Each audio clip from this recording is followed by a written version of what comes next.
Bonjour et bienvenue sur le podcast Flamboyante. À travers ce podcast, j'ai ouvert un espace de parole dédié aux femmes qui entreprennent avec alignement et intégrité. Je choisis des entrepreneurs qui, à mes yeux, sont remarquables. Leurs entreprises ne sont pas cotées au CAC 40, elles ne passent pas à la télé, elles font le job parfois dans l'ombre. Pourtant, qu'est-ce qu'elles développent, inspirent et incarnent ? Un épisode de Flamboyante et Entrepreneur est diffusé un mardi sur 2 sur toutes les plateformes. Partagé en mode thérapie entrepreneuriale, j'espère que ces parcours nourriront le vôtre autant qu'ils nourrissent le mien. Je suis Sabine Reynard, révélatrice de marque et d'être. J'accompagne les chefs d'entreprise à aligner ce qu'ils font à qui ils sont et non l'inverse. Je traduis en mots, en images, en vibrations, leur positionnement, leur univers de marque et tout simplement la mission qu'ils développent avec le cœur au quotidien. J'espère que cet épisode vous plaira. À bientôt! Vous êtes à un moment phare de votre carrière. Nouvelle stratégique, c'est une question de vie ou de mort. Ah oui, carrément. Le mot patronne, pour moi, c'est un mot très fort. Non, mais nous, les femmes, c'est pas pareil. Ah bon ? Combien il te faut pour commencer ? Et une fois qu'on est là, on est des patronnes et on s'entraide. Coucher double sur la com. On était tous à fond. Et je pense que tout ça est aussi lié à mon syndrome de l'imposteur. Ouvrir une boîte, et pourquoi pas ? Bonjour, vous écoutez le podcast Flamboyante et Entrepreneuse. Je viens vous partager un nouveau billet d'humeur qui s'appelle « Apprendre à combiner le leadership et le soin ». Eh bien c'est parti. En ce moment, je m'immerge dans des recherches liées aux comportements sociétaux, aux concepts de management et d'économie en entreprise, et aussi aux visions prospectives de ce que pourraient être les organisations de demain. Je me penche sur ces notions parce que cela a été mon métier pendant près de 10 ans et pour répondre à ma curiosité du moment.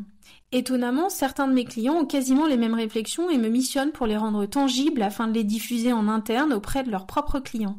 Je me retrouve donc à potasser de nouveaux concepts ultra pointus, à contacter des chercheurs qui travaillent sur ces questions, à creuser comment cela pourrait mieux fonctionner dans nos business, du recrutement au marché économique, que les entreprises développent. Une grosse partie de mon métier et de mes aspirations étant connectées à la veille, la prospective et l'élaboration de visions pour le futur, toutes ces missions me mettent très très en joie.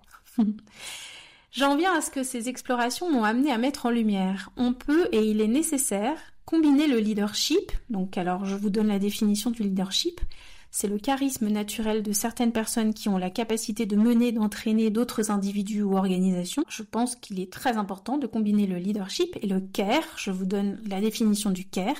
Capacité à prendre soin d'autrui, à faire preuve de sollicitude vis-à-vis d'autrui et à s'occuper d'autrui. Cela m'amène à regarder dans ma propre expérience comment j'ai réussi à combiner les deux.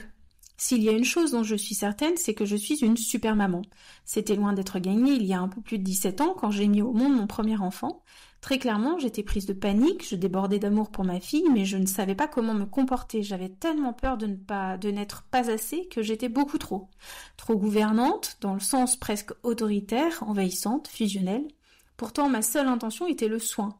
Bien prendre soin d'elle, lui apporter toute l'attention et tout le soin dont un nouveau-né peut avoir besoin et la protéger, faire mon boulot, être une bonne maman.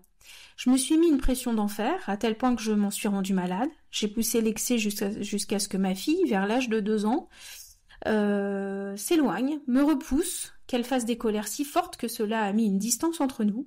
Ce mouvement de répulsion, de distanciation, d'anti-étouffement, je ne l'ai compris que bien après.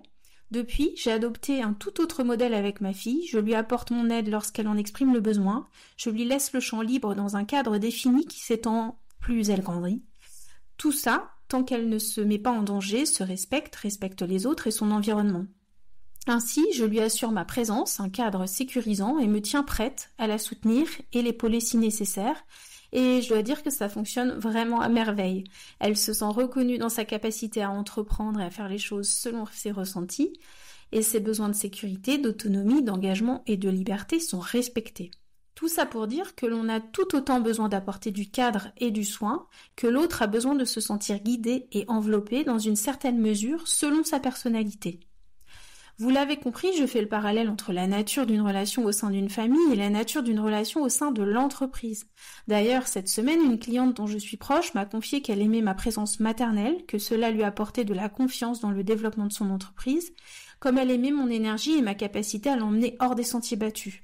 Le fait de prendre soin, d'être à l'écoute, de faire son maximum pour que les conditions soient agréables pour l'autre, ne remet pas en question le fait que l'on peut se placer en éclaireur et que l'on aime mener ou emmener une équipe, un groupe, un collectif. C'est certainement cela que l'on n'a pas compris. On oppose souvent la capacité qu'a une personne à prendre la tête d'un groupe avec le fait de prendre soin de ce groupe. Encore aujourd'hui, nos croyances nous invitent à considérer un dirigeant, un guide, un meneur comme une personne qui devrait être froide, dure et se rendre intouchable puisqu'elle dirige, comme si elle ne devait pas tenir compte des gens, ne devait pas faire preuve d'empathie et devait adopter un mode guerrier pour les guider. Sauf que ni dans la famille, ni dans l'entreprise, ni dans la politique, nous ne voulons de ce modèle. Nous n'avons pas envie de choisir entre l'énergie du leader et la compassion de celui qui materne, parce que ce sont ces deux composantes qui font le pionnier humain et vivant.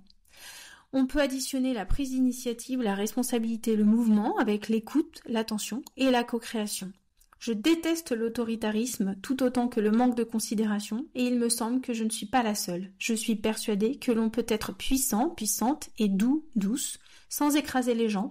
On peut donner un cap, embarquer tout le monde grâce à son énergie tout en étant à l'écoute de ceux que l'on accompagne. Je vous invite à réviser vos postures au sein de vos familles et de vos équipes afin à la fois de les guider tout en les soutenant. Je vous invite aussi à réviser votre regard sur le dirigeant en lui apportant autant de soins qu'à ses équipes. Faites-vous accompagner et offrez-vous la possibilité de parler de vos doutes, d'éclairer vos angles morts et de revenir à une posture juste pour vous dans votre entreprise, si cela est nécessaire pour associer le leadership et le soin. Merci infiniment de partager ces épisodes billets d'humeur et les épisodes avec les invités flamboyantes auprès de votre entourage, de vos collègues, de toute personne qui peut avoir besoin de ces ressources gratuites hyper inspirantes. Merci aussi de soutenir le podcast en allant déposer des étoiles et des commentaires sur Apple et Spotify. Merci pour votre écoute et pour votre fidélité. Je vous dis à bientôt.